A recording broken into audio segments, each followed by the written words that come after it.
Should Terri Schiavo live or die? This has become a battle extraordinaire. That a guardian would be allowed to starve a person to death, allow her to die by dehydration. It has torn a family apart, even as we speak. And we want to do what we can to try and protect those from what happened to Terri and be a voice for the disability community so something like this won't happen to other families.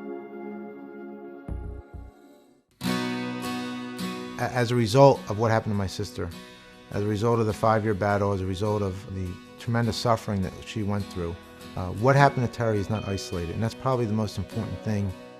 People that have these types of cognitive disabilities, like Terri, that are only being sustained by food and water, no machines, people that are not dying, situations that are not end-of-life situations, are being killed every day, not only in our country, but globally.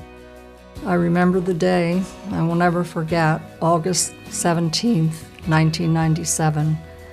Our daughter Corinne had a sudden cardiac arrest. So I remember vividly Terri Schiavo and her family's situation. Corinne was asking us, just days before her incident, what was the Lord's plan for her life? What was the Lord asking of her? And then, just days later, she has this cardiac arrest incident, and her life totally changed, and so did ours. What I remember most vividly was seeing the videos of Terri. I remember her interacting with her mother, her laughing at her father's jokes. She was able to follow, I believe it was a balloon. She was able to track that with her eyes. I remember that the Schindlers, her family, were fighting for her life for so many years before I even became aware of this in 2005. And it was just so heartbreaking to watch this and to know what was going on.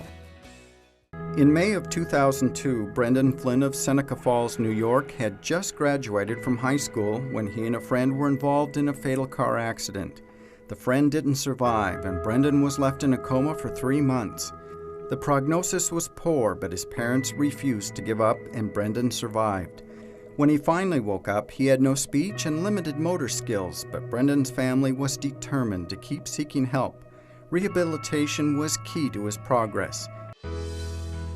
I had a job after my accident. I worked at Staples for a while in Geneva, New York, and I came across a customer, and I got talking to him.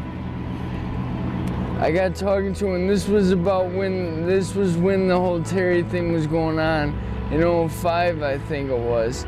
And I was really disgusted with it, and I would just talk to customers about it, and I would tell them my frustrations, and it'd be kind of therapy for me. And so I told this one guy, and I told him my story, and I told him everything that happened to me and how what they were doing to this girl was wrong, because I wanted them to stop it, and I would have done anything in my power to stop it. The dream, the facility that we were going to have a rehabilitation center in our area is just so exceptional for people who might otherwise feel vulnerable and not have the opportunity for the rehabilitation, the therapies that Bobby's facility would really make available for families and help families come together. This reporter named John Cypress out of Tampa, Florida, and he would connect me with him. So I got connected with him, and he interviewed me and my mom on the radio a while back, like '06, and so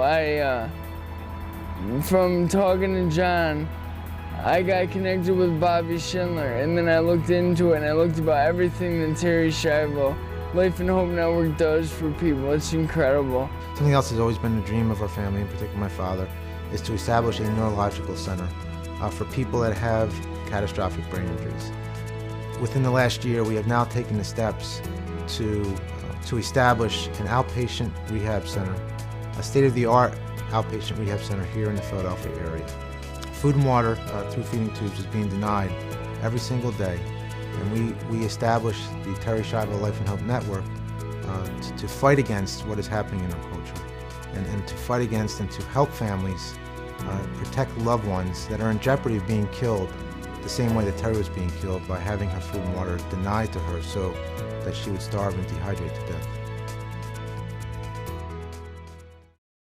I mean, after the hospital, even when I was alone, I never could have dreamed I would have a beautiful daughter, a beautiful wife, beautiful family. I have a beautiful life. I love being alive.